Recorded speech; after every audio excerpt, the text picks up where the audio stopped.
मुजफ्फरनगर में साइबर ठगी का बड़ा खुलासा। 2 करोड़ की ठगी करने वाला इनामी बदमाश गिरफ्तार, बुजुर्गों को बनाता था शिकार। मुजफ्फरनगर जनपद पुलिस ने साइबर ठगी के बड़े गिरोह का पर्दाफाश करते हुए 15,000 रुपए के इनामी शातिर अपराधी को गिरफ्तार किया। पकड़े गए आरोपी पर 2 करोड़ रुपए से ज्यादा की ठगी का आरोप है। आरोपी खुद को नेशनल इंश्योरेंस का अधिकारी बताकर देश भर में बुजुर्ग और रिटायर्ड लोगों को अपना शिकार बना रहा था।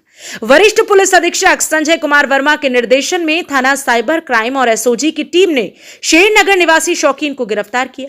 शौकीन D95 गैंग का सक्रिय सदस्य और उसके खिलाफ पहले से कई मुकदमे दर्ज हैं। पुलिस के मुताबिक आरोपी शौकीन ने अपने अन्य साथियों के साथ मिलकर देश भर में फर्जी इंश्योरेंस कंपनियां बनाकर लोगों से करीब 2 करोड़ रुपए की ठगी की। बुजुर्गों को डिविडेंड और बोनस का झांसा देकर फंसाता था जाल में। पुलिस पूछताछ में आरोपी ने कबूल किया है कि वह बुजुर्ग और रिटायर्ड लोगों को इंश्योरेंस पॉलिसी पर डिविडेंड और बोनस का लालच देता था। इसके लिए वो खुद को नेशनल इंश्योरेंस रिपोजिटरी NSDL का अधिकारी बताता था। इसी बहाने से अलग अलग टैक्स के नाम पर लाखों रुपए की ठगी करता था। देश भर में फैलाया जाल, कई राज्यों में ठगी के केस दर्ज। आरोपी के खिलाफ पश्चिम बंगाल, गुजरात, कर्नाटका, राजस्थान, उत्तर प्रदेश, उत्तराखंड और महाराष्ट्र समेत देश के कई राज्यों में धोखाधड़ी के केस दर्ज हैं। अब तक दर्ज शिकायतों के मुताबिक आरोपी करीब 21 लाख रुपए की ठगी कर चुका है, जबकि पूरी ठगी की रकम 2 करोड़ रुपए से ज्यादा बताई जा रही है। पुलिस अन्य पीड़ितों की भी तलाश कर रही है। अपराधी का लंबा इतिहास गैंगस्टर एक्ट तक लग चुका है। शौकीन पर पहले से ही कई संगीन धाराओं में केस दर्ज है। उस पर गैंगस्टर एक्ट के तहत भी कार्रवाई हो चुकी है। नई मंडी थाने में 323, 325, 504, 420, 506, 379, 411 दर्ज।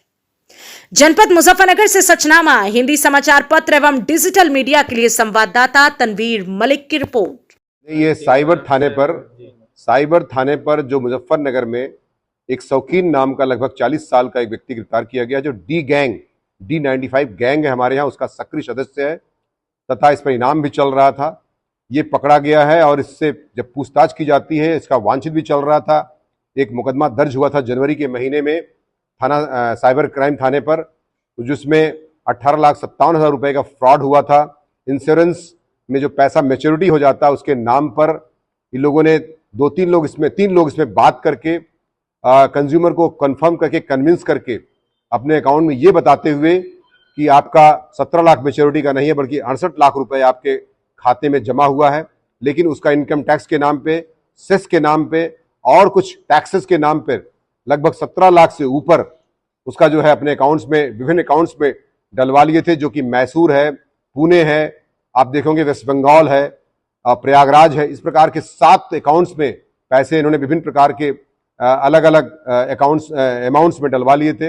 इस प्रकार से इसमें 2 लोग ऑलरेडी इसमें जेल में, लोकेंद्र और अशोक नाम के व्यक्ति जो गाजियाबाद और बुलंदशहर के निवासी हैं, ये जा चुके हैं। यह व्यक्ति शौकीन आज पकड़ा गया है। इसने अपना जुर्म स्वीकार किया है और उसने बताया है कि इसमें 2 लोग और शामिल थे पूरे घटनाक्रम में। इस प्रकार से जो है 2 लोगों को और पकड़ा जाएगा। तो ये इसके जो अकाउंट्स वगैरह चेक किए गए, 27 लाख का जो ट्रांजैक्शन इसके अकाउंट में किया गया है। इस प्रकार से ये IT एक्ट के तहत, साथ ही साथ 420 और 468 के तहत जो पहले IPC हुआ करता था, फ्रॉड का मुकदमे में जेल भेजने की कार्रवाई सुनिश्चित की जा रही है। इसमें कितने लोगों को शिकार बनाया इन्होंने इस गैंग ने? अब तक तो इसने जो स्वीकार किया है उसके आधार पर कम से कम 12 लोगों को इन लोगों ने टारगेट किया है अब तक, और 12 लोगों में इन्होंने फ्रॉड का पैसा कमाया है। 2 करोड़ 12 लाख रुपए इन्होंने अपने अकाउंट्स में ट्रांजैक्ट कराए हैं और इसमें और 2 लोगों की तलाश है जो कि मुख्य अभियुक्त हैं। शीघ्र ही गिरफ्तार कर लिया जाएगा और इसमें कठोरतम कार्रवाई सुनिश्चित की जाएगी। जिनके अकाउंट में पैसा गया है वो कितने लोग शामिल हैं इसके अंदर? इसमें अभी आप बता दूं कि आपको कि जो ऐसे लोग होते हैं, आपके माध्यम से अपील भी करना चाहूंगा कि अपना ATM, अपना पासबुक, अपना सिम और अपना कोई भी ऐसा इक्विपमेंट जो कि आपका बैंक से संबंधित हो, किसी को एक छोटी लालच में ऐसा करते हैं लोग 15-20 हज़ार रुपए में उनको खरीद लेते हैं तथा उन अकाउंट्स का दुरुपयोग करते हुए फ्रॉड के पैसे उसमें मंगवाते हैं और गरीब आदमी उसमें इंटैंगल हो जाता है।